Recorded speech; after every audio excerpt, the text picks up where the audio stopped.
You're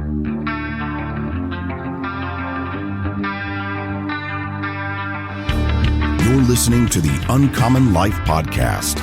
Whether you're a startup or you've been in business for 10 years, this show is for you.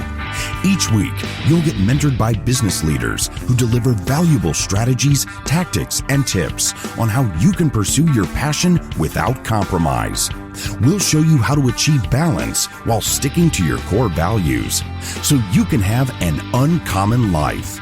Now, here's your host, Jimmy Fullerton. Hello, and welcome to the Uncommon Life Podcast. I'm the host, Jimmy Fullerton, and I just wanted to thank you so much for taking time to listen to this podcast and allow me some time in your headspace. I know it can get very busy up there. But today, I'm sitting down with Eric Norris. He's a good friend of mine and the owner of NG Salon and Tonsorial. Now, I've known Eric for over 10 years, and I have seen him grow both personally and professionally over that time. We've both learned quite a bit from each other over the years, and Eric, like many of the people that I've interviewed, had a very humble beginning, but instead of making excuses, he used those early trials to help shape his character and his faith, and he's become a very successful entrepreneur. I wanted Eric to share his story and how his Christian faith has helped guide him in his life, his business, and with many of those pivotal decisions that we make at critical times. There's a lot of good stuff in here, and remember, if you like this episode and this content, then please don't forget to subscribe to this podcast and leave me a rating on iTunes. I would greatly appreciate it. So once again, a lot of good stuff in here, so sit back and enjoy. Eric. What's going on? It's great having you on the podcast, man. I've been looking forward to this. I've been looking forward to it myself. Glad to be here. I know you've got a lot you want to say. Yes, I do. So you've got a real interesting and inspiring story. So first of all, I guess let's just start here and tell everybody the name of your business. Okay. And a little bit about it. My name's Eric Norris. I own NG Salon and Tonsorial. We're a hair salon and a traditional barbershop in one location, which is probably the only one of its kind in this town. Yeah, it is. I've seen the Tonsorial, and it's definitely guy friendly. Yes. Very cool. Very cool. So let's talk a little bit about your background, how you started out, and I really want to go there. Okay. So, I was born here in Columbus. My biological father was in the Air Force. Columbus, Georgia, not Ohio. Yeah, Columbus, Georgia. And my biological father was in the Air Force. That took us to Sedalia, Missouri, I believe, where my younger brother was born. From there to Travis Air Force Base in California. And, this is I guess, I don't want to say a pivotal time, but the time when some drugs were becoming pretty big. A lot of that stuff started out there. And unfortunately. What kind of drugs you mean? Cocaine. Illegal, okay, yes. Yeah. Cocaine kind of morphing into crack and things like that. And I think a lot of times when people think crack, they have this stigma, this thing they think of in their head. They don't realize that it actually started out as just the people that did cocaine, a better way to get, supposedly a better way to get high and faster. And but of course it ended up, turning into what it has. But unfortunately my father kind of got wrapped up in that. There was, the regular things that come along with that kind of stuff in a family happened. Abuse, physical abuse, not with me or my brother, but with my mother. And it got to a point so bad that we left one day when he left. We left right after he left. My mom had kind of put it together. So we went to one of her friends' house, stayed the night, ended up in a battered women's shelter. We stayed there for about 3 days, I believe. We didn't bring anything. We didn't have any clothes. We just wore what we had. And, of course, there were clothes and whatnot at the battered women's shelter. But, we didn't take anything else. And, we're talking about in the 80s. So my great-grandmother sent my mother money, Western Union, for us to catch a bus from California here in Columbus, Georgia, where my grandparents lived. My grandfather retired at Fort Benning. So, we came here and moved in with them. So, that was about a 4-day bus ride, which is, as a 7-8-year-old, not that big of a deal as it probably was for my mother, dragging the two of us, through that. But, from here to, we got here in like I said, 83 or 84. And, basically I just kind of watched my mom start from there and, take us from living with my grandparents to getting her first place. She met my stepdad and, they got married and, just kind of built from there. And, so she kind of had a bit of a slower start, because of that, but, she did, a really good job with providing for us and trying to put us in the better schools and the right side of town. So how were you when you came to Columbus? It was 1983. I was 7 turning 8. Okay.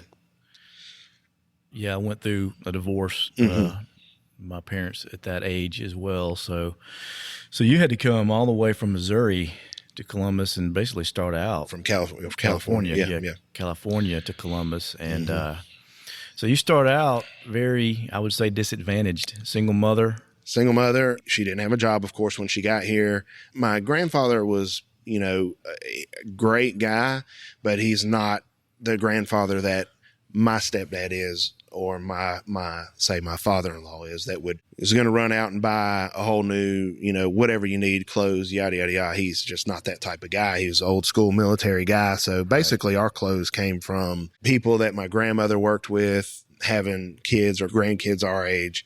She got clothes from them, and that's pretty much how we started out until my mom was able to get on her feet and go. Right. But when I think back about it, I didn't think anything of it at the time. I didn't feel disadvantaged. I didn't feel any kind of way about it. I mean, there's definitely people who've had it a lot worse than I have. So I don't think it's funny how it wasn't that big of a deal at that age for me. I didn't notice it. And I don't remember getting picked on because I had those clothes on. I don't know if we just happened to get some, if my grandmother was connected with the right people, we got some good stuff or what. You weren't always this big. So no, there was a time in your life where you could have gotten picked on, I guess. So Eric, when did you start working out? I didn't start working out until I was 25 years old. I gave up cigarettes. I started smoking about 16, 17 years old. Right. Gave those up about 25. My daughter was 2. Just felt like, needed a life change. I say a life change, but everything else that comes along with smoking, go outside and, you can't, you got a kid, and there was just a lot to it that I didn't care for. And then just overall health. And so you had a kid. So you had Marcy when I had Marcy when I was 23. Okay. Yeah. And, my role of a father has been very important to me since about that age, when I started in my, mid to late 20s, when I really started kind of connecting everything from where I came from, what I went through, and as this child starts to grow on you and you realize, man, that's when I started looking back on how I came up, and I started realizing, like, wow, how could this have had happened? Yeah. Because I could never do this to my daughter. Right. And I would never want my daughter to grow up in something like that. So, those things kind of got a lot more important to me. Working out, just quitting smoking. Where were you working at this time? I was kind of in between. So after high school, my mother and my stepfather got a divorce, and my goal was to go to cosmetology school. And, so with them getting divorced, I had my eyes on a private school, a cosmetology school here. And, they, obviously, when that happened, they couldn't help me with that. And, at the time, this school, you couldn't get, Pell and stuff like that. It was a private school, so I didn't accept that. So I spoke with the owner, and she said, hey, take this class. This will at least get you in the door, and you can come work at my shop, my salon, and, you can apprentice, or, you make enough money and you can pay for yourself to go back to school. So I did that. And in between there and getting married, you kind of realize, in this industry, in the cosmetology industry anyway, there's no benefits. My wife is also in the cosmetology industry, so that's an important part of why I decided to make the decisions that I made.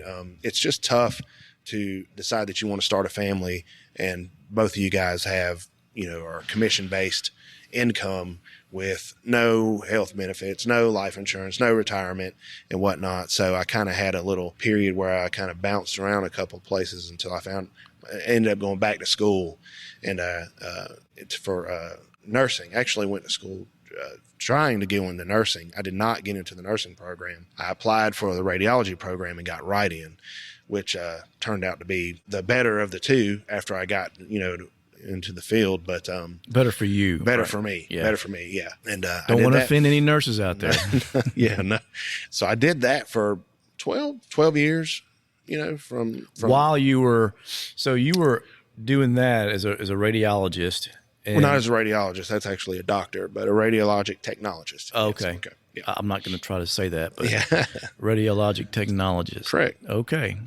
So you, at that time, when did you decide to open up Salon? So I had, that's what I wanted to do. That's what I knew that's what I wanted to do. And it was just from a teenage thing. I was a skater kid. So one summer I talked my mom. What's a skater kid? Like skateboarding. Okay. So right.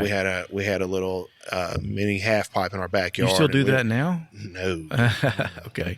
But and I talked my mom into buying me some set of clippers. Yeah. From Walmart. They were a set of wall clippers, came with scissors and with shears and a comb. So she bought me that, and I just started cutting my friend's hair, cutting my brother's hair. This is like 14, 15 years old, and I was surprisingly good at it for no training. And then, you enjoyed it. I enjoyed it. My mom, she was pretty lenient on what we could do with our hair when we were in the summer and stuff like that. So I spent a good bit of time in salons getting just different stuff done, and just really liked the atmosphere, I guess the creativity part of it. So that's what led me to that industry in the first place. So like I was telling you, it kind of didn't work out the first time. So as I started working, now granted, at this time, my wife, she stayed with it. I decided to bow out and, go into something else. You felt like at that time you needed to get a more step stable up. Exactly. and have benefits and all that kind of stuff. Exactly. So that's what I did. So she stuck with it, and she's, obviously did and has done very well. But so I decided when I went back to school, went into radiology,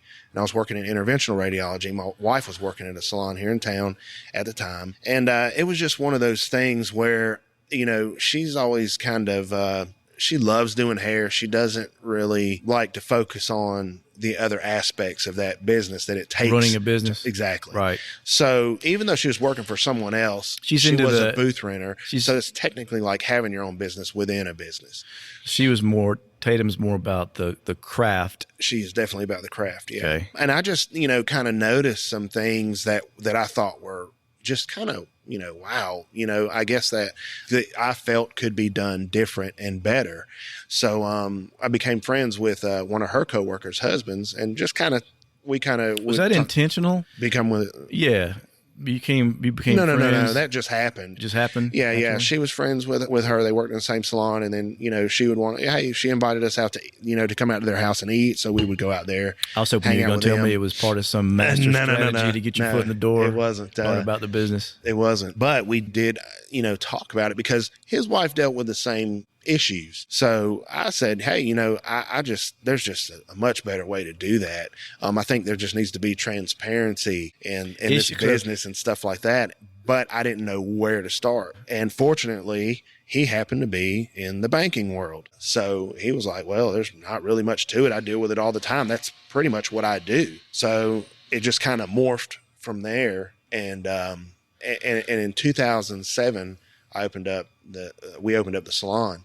So that kind of filled that void at the time that I felt like I was missing out on and not doing what I had initially intended to do with my life. Right. So it temporarily filled that void of I wanted to be it's what I wanted to do. I wanted to do hair. So now, okay, I'm not so much doing hair, but at least, hey, I have a hair salon, and and then of course, the more I did it, the more I felt a calling and kind of pull to or just a desire to be there more. Yeah. And as it got busier, it required more of me, starting to get calls at work. It started out as a side hustle. It started out as a side hustle for me. And then it just grew and grew. And then there's time to make those tough decisions of what path you're going to take. Right. I want to go back real quick though you said you saw some issues in that particular business. Right. I guess they were fairly common. Yes. That made you realize that, hey, these are pretty common issues, and They are. What are those? I don't want to get too deep in it, but some of the main ones. Well, this is the hair business is the service industry. So you're trying to meet the need of, the customer. You're trying to fulfill something that, that they need. And that can't always be done on your timetable. That has to be done on their timetable if you're going to maintain a business like that. Right. So at the same time, the way I have always viewed this industry is the customers that come into the shop are not my customers. They are the customers belonging to the stylist or barber who they come to see. So my job, and this is what I think differentiates me from other owners, and this is what I saw as that need that needed to be filled, is I work for them. I work for the stylists. I work for the barbers. It's my job to make their, their work environment, their hour, whatever it may be, whatever they need to do their job to the best of their ability. To give them the tools, and the resources. Everything they need, and the resources, the tools, everything they need to do their job. And I just, and that wasn't being given. And I mean, from everything from hours to, and I said transparency with commission that was a big structures. issue. It was a big issue. People didn't know while they were getting, they didn't know exactly where their commission was coming from. Exactly. And what was being taken out. Exactly. And I transparency. felt like Okay. Transparency is a big thing to me. And I think obviously I learned this looking back, but all of these things come from, I try to dance around this word carefully because the way it gets thrown around in politics, but fairness. And I don't mean that in everybody should get this for an unequal effort. But I do believe that if you put in that effort and if you do what you're supposed to do, then you should get what you're supposed to get. And there are, not just my industry, there's tons of, you hear about it all the time, where it doesn't happen. So that's where transparency is such a thing for me, and fairness is such a thing for me because I guess dealing with it and how I came up, the beginnings of how I came up, kind of molded me to feel like just wanting that fair shot, needing that fair shot. It's about rewarding the performers. Exactly. Whereas fairness to me equates to that, as opposed to like the other term, I guess maybe equality might be like treat everybody the same no matter how they perform, which, that's not a good business model. It just isn't. Sorry, it's just not a good business model to do it that way. So you spend, when somebody shows the initiative and the effort and puts forth the effort and the desire to be better, and you see that in them, you spend more time. 100%. I'm going to invest in them. That's a conversation you and I have had before. If I have those people and they're the go-getters, they're the ones who want to do this, they're the ones who want to do that, yes, they will get more of my attention than maybe some of the others will. And I don't look at that as it doesn't mean that I don't like or don't value the other people, but I'm going to invest in rewarding their efforts in trying to do better. Yeah, I believe it was Jack Welch, former CEO of GM, that talked about investing into the 20% that really were the achievers and really excelled. And as business owners, we got to invest our time in the right place. You only have so much time. So the good thing is people that have the desire and the will, and hopefully the talent to go along with it, they're going to get rewarded. That's what the kind of society we live in, ideally. That's right. So some of the things you like, for instance, I know I know that you're focused on giving your people the opportunity to grow and learn more about the business. What are a few of the things that you do to give them access to that? So education being the main thing, because we are pretty much tied to the fashion industry. Things constantly change. in our industry. I know. I'm thinking, the family entertainment industry is fickle, but I think yours might be even more fickle to a certain extent than the family entertainment industry. Right. So, education is key. Yeah. For everything from obviously haircuts, but color and technique. Technique is something that changes more than what people realize. I mean, the general public might see a highlight as a highlight. We have it happen all the time. They call up and they want a highlight, but then when they come in, what they're actually describing is a balayage, which is, technically, but it's a totally different technique. Balayage, yes. And that's just, one example, and it's a totally different technique. But the training to do that, and then of course, whatever the latest technology is, and people don't realize how many advances there have been in the chemicals that we use on people's hair. Right. They're changing and advancing all the time. I just took a water-based color line on, which you basically mix with distilled water, and in the past there's always had to be some kind of developer, some kind of peroxide, some kind of something with to some kind of chemical to open up the pores of the hair. And this stuff is totally, it doesn't use any of that. It's all plant derived. So it's so you try to make sure you keep them as well as yourself as the leader on the cutting edge of what's going on in your particular industry. You have to do that in any business, in any business you have to, but you have to. People want to go where, it's, this town, people want to go to the new restaurants. People want to go to the next best thing. So you have to continue to make yourself the next best thing. Right. So let's go back to the point when you decided, you're building up some steam in your business. Mm-hmm. You're getting a lot more customers. It's growing. And finally you have to I know we talked about this way back when you were battling that, right? About when you decided to launch full time and leave your job and go full thrust into your business. I know there were some issues. What were some of the challenges mental hurdles you had to overcome to do that? So, good grief. Besides my inspirational chats. Those weren't to overcome. Those were definitely helpful. Well, first, I think it's the battle within my own mind. Can I do this? Am I going to let my family down? Am I going to let these people down? And then not to mention the outside world, your parents, your close relatives who, air quotes, have your best interest at heart. Are you sure this is what you want to do? You have this insurance, you've got retirement, and hearing that, and none of it comes from a bad place. They it's coming from a place of love. But there's things you have to think about. There are definitely things you have to think about. And it really can get cluttered when, somebody else is, it's hard to make that decision when somebody's adding on to the doubts and things that you already have in your own head that you're trying to battle. Yeah. And then there's somebody on the outside that's just kind of adding to it. So it makes it really hard. And, but you have to decide. I told people, I think I left when I was 31, and when I left the hospital, I'm at least going to be working 34, 35 more years. Is this what I want to be doing for 34? That's a good question. Yeah. And that answer was easy. It was no.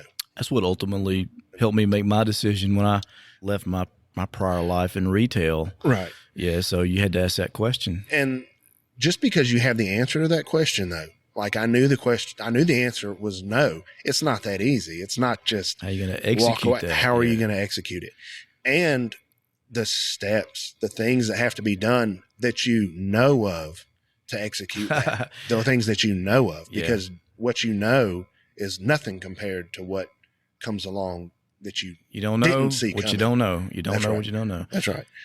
So so you decided to go full thrust into it. So I did want to ask you about achieving clarity. You had all this stuff. It could get overwhelming, and you can get cluttered in your brain. How did you achieve clarity about doing it, making that move? Was it a process? It is a process, and I think it's very important to learn from people who have gone through things, because so the like you take my daughter for instance, she doesn't know the struggles and the things that she's never worn hand-me-down clothes. Yeah. She's never rode a bus for 4 days from one, she's never dealt with anything like that. Right. So some of those struggles are what help form, they help strengthen my mindset. Like I said, this is a looking back thing, but to get clarity, I first just had to make sure that was really what I wanted, and not just really what I wanted, but, I had to get, right with a part that we haven't even talked about yet was, at the same time, a lot happened in my life at 25, quit smoking, started going to the gym. That's also the year that I got saved. Mm-hmm. So getting right, making sure that my desire to take that path was not solely my desire, but one that it was, I felt Where's that coming from? I felt it in my heart that that's what it was for me to do. But then I was, just as battling the realities is of what I want to do, or is this what is, I prayed about it. Yeah. I have prayed about it.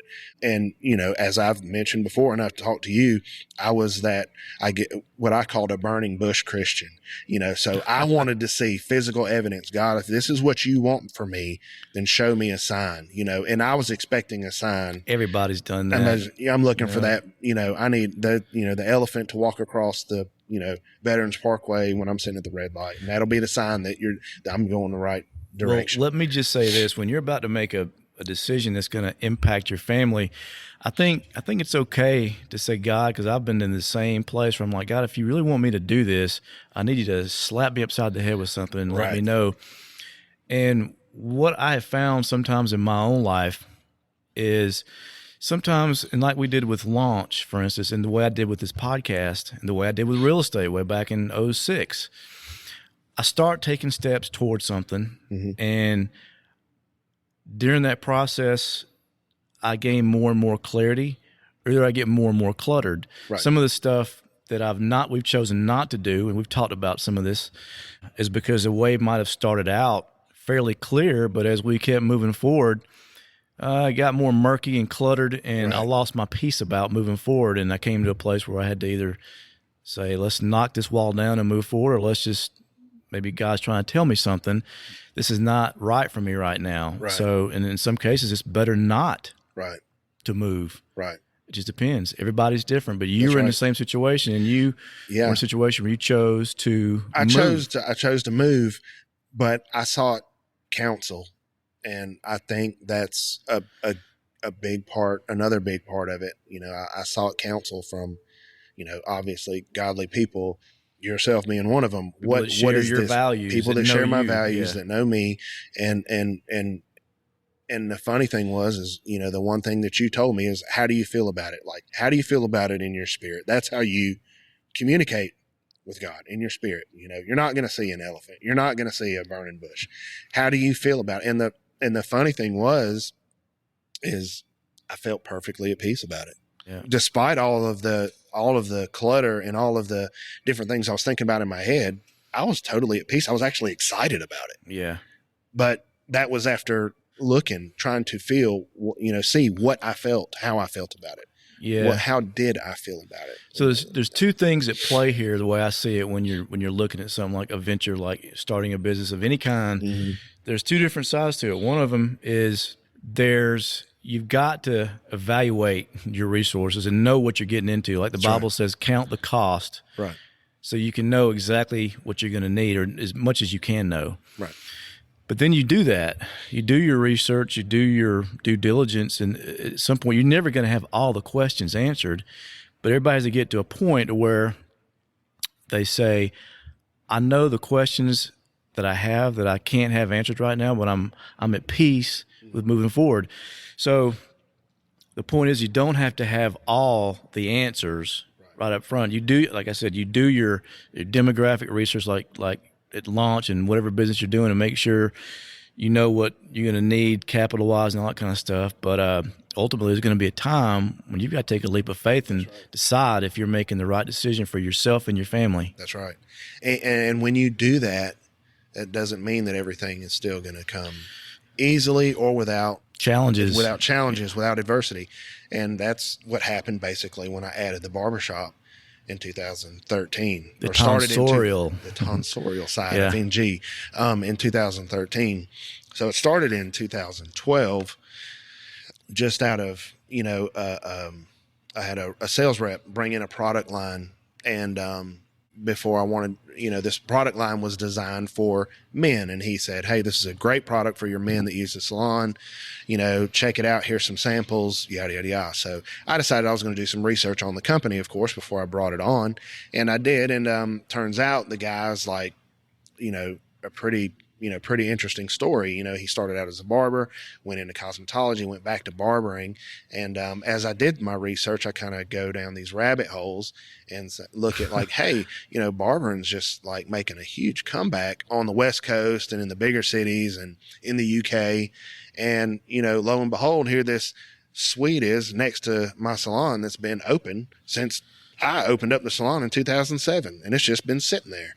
So how cool would it be if I were to add a barbershop and then to cut those so you're talking about minimizing risk and cost and things like that, what you can do for the family is, well, this is perfect. It's right next door. I can knock a hole in the wall. We can have the same front desk. I don't have to bring on more staff for that part of it. So this is a no-brainer, but again, I went to God, and this is at the point when I'm leaving the hospital as well. So here's my chance to not only step out of where I want to be, but gives me more assurance that I'm moving, that I'm going to be able to maintain things financially and whatnot by doing this. So this is, talking to you, how do I feel about adding a barbershop? And I felt at peace with it. You have a pretty good circle of mentors. I know, I mean, you have some people in your life that you definitely, same way from me, that I bounce stuff off of, and they've been there and done that. Yes, I do, and I guess naming them is not the important thing, but I will say this: you'd be surprised at where you can find them. I think a lot of people think that these mentors have to be these Jack Welch or something like that, and they don't. There are plenty of people in town, in the community, probably that they can give you a ton of guidance. You just, for one, have to have the humility to ask, and two, be looking for it. Realize that you probably need some of that guidance, especially if they don't have to have a multi-million-dollar company. They can have something small that's been running for is operating well. I mean, they have tons of information and value. Yeah, I need this. Yeah, that's something that's big for me. One thing I've learned is you don't have to follow the mega rich with multi-billion-dollar companies, and I know that's the popular thing to do, but you can learn from people in your own backyard who've been there and done that. They may not have a mega million-dollar business. I know it's bright and shiny, and easy to do that, but you can learn from so many different people in your own backyard. That's right. And you'd be surprised at the number of employers that past employers are great people, in my opinion, that can give you a ton of guidance. Yeah.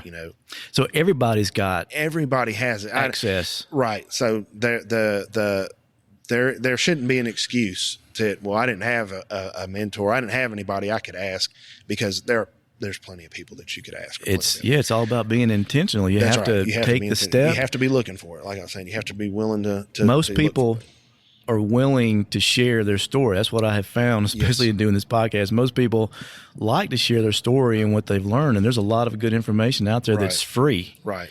So, you got to tap into it. You can sidestep a lot of landmines by just talking to people who have been there and done that. Yep. Yeah. So back to that, I decided to add that barbershop, add the tonsorial side to NG, and I had it all mapped out and planned out, and went through the hoops of loans and that stuff, and I had a plan. I felt in my spirit that this is what God, that God was saying, yes, this is what I want for you. This is what I want you to do, that you're on the right track. And I had two people in mind that I was going to bring on board with me. Granted, this shop had 5 chairs, so I was going to have 3 of them filled, myself 1, and then 2 others. And this is where I probably didn't do the right amount of I didn't do the right amount of I guess probably setup or preparation. I had someone in mind that I knew the spot that she was working had some issues that were kind of like what I was explaining about why I wanted to open the salon.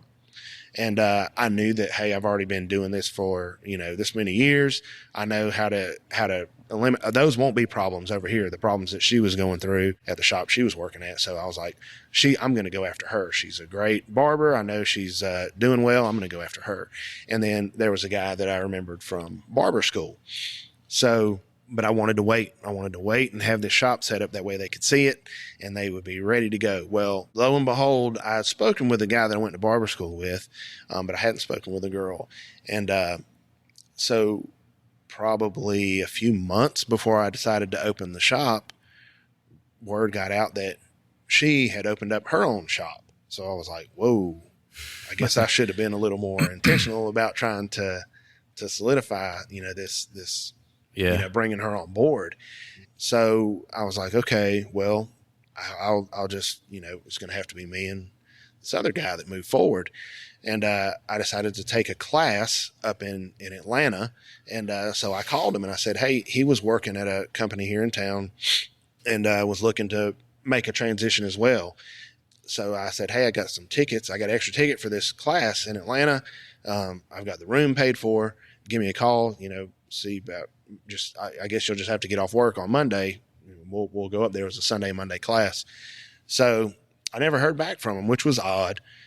This was on maybe a Saturday, and Friday or Saturday, I didn't hear back from him. So I decided to, I went on up to the class and I got a call from him Sunday and he said, man, I'm sorry I missed your call. I'm at Grady. And I was like, oh man, what happened? Well, it turns out he had had an accident at his job and cut off 3 of his fingers off his right hand, which he was a right-handed individual. So I remember you talking about that. It's going to be tough to cut hair with, with something like that. So all that preparation, all that piece that I felt, I went to doubting because everything seemed like it was crashing down now because the people that I wanted to come work here are not coming.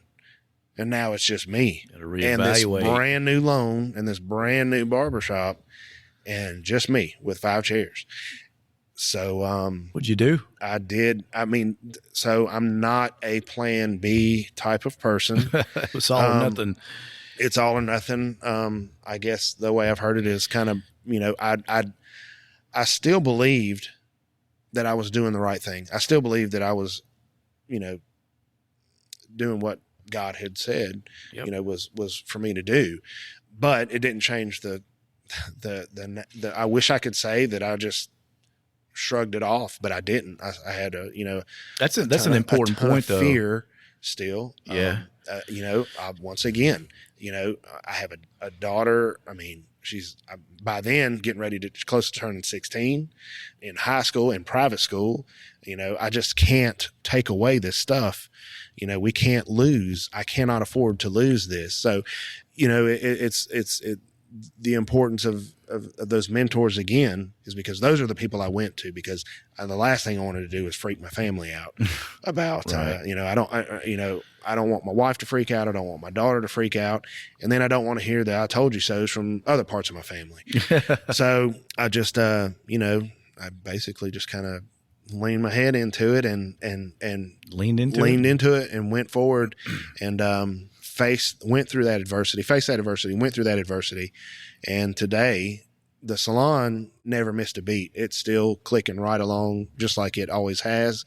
But that barbershop now has grown from having, it still only has 5 chairs, but there are 8 total barbers. So I had to add a day so that everybody can get enough hours to work. So for me to now, I don't even have a spot to work.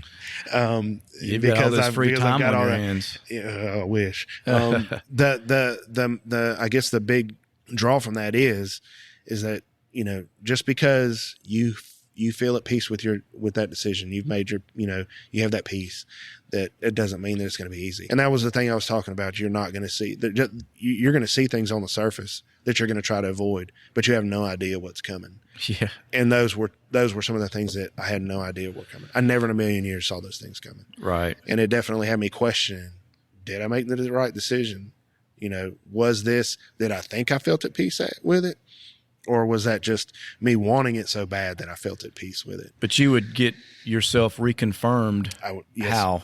The importance of the Bible, scriptures in the Bible. I mean, I think that's the importance of reading the Bible and studying scripture, because you can go back and you have to have something to recall.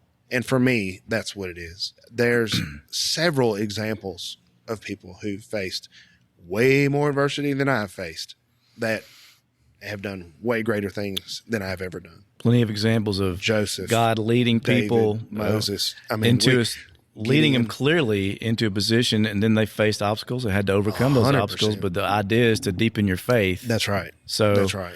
So you're obviously, in both our lives, our faith has played a critical role. Yes. And that you've definitely, all those things have paid off for you, because now you're expanding, you're building a brand new facility, which you're going to own. Working on building a brand new facility. Yep. So that's in the works, and that won't be without the same adversity. But once you learn that, it's so important to learn, just know going in that you're just, whatever you do, there's going to be adversity. Just learn how to embrace it. Right. And not try to avoid it, not get crestfallen when things don't go your way. Expect things to not go your way. Exactly. Because, that's just the way it is. And you grow from those things. Yeah. And it's I guess the old adage, nothing good, comes easy. And the best thing, what is the things worth having are you have to fight the hardest to get. So a lot of the trials and things I've been through in my life, I wouldn't have asked for them, no. But I wouldn't trade them either. They're part of who made me who I am today. And the same thing probably could be said for you, 100%. I think about it all the time. There are times when I think, how far along could I be right now had my mom and my stepdad not got divorced and they were able to pay for me to go to cosmetology school. And then I just never would have, it would have totally taken the hospital out of the equation and all that stuff. But I wouldn't be where I am now. I wouldn't have learned what I've learned. So would I take it back now? Absolutely not. Did it seem like the end, the end of the world when it was happening? Yeah. Was I questioning why was this happening? Absolutely, I was. And but it's all part of a bigger plan. It was that preparation. Right. So faith is very important. And just knowing yourself, who you are, your what you're passionate about. And being grounded in your faith. Those things really help sustain you through those trials that they're going to come. That's right. And, that's just for people that don't have that, most of them that I see don't succeed. They can't weather the storm a lot of times. I'm not saying nobody, there's not any examples of somebody that doesn't have a certain faith, and depending on what yours is. Right. But, I just think it's important to have that spiritual component to whatever you're undertaking so that you can weather those trials. That's right. Yep. I believe that 100%. Well, we're up on the 45 minutes here, so I guess we need to kind of wrap this up. But Eric, how can people find you on social media? Social media, NG Salon and Tonsorial on Instagram and on Facebook. And then just Eric.Norris 75 on Instagram on my personal pages, which not too exciting, but the NG pages are where I put most of the shop's work, our work, right, and the things that we do, and those are things I'm most proud of. I like to keep my family life and stuff pretty. That's a whole nother subject right there. I didn't even get to talk about balance and how big your arms are and how much time you spend in the gym and do all this other stuff, but that'll be another topic for another day. But man, I appreciate you taking time and talking with me. It's been very inspirational. I hope everybody else feels the same way. I hope so too. All right, we will call that a wrap. Y'all have a good day. This is thepodcastfactory.com.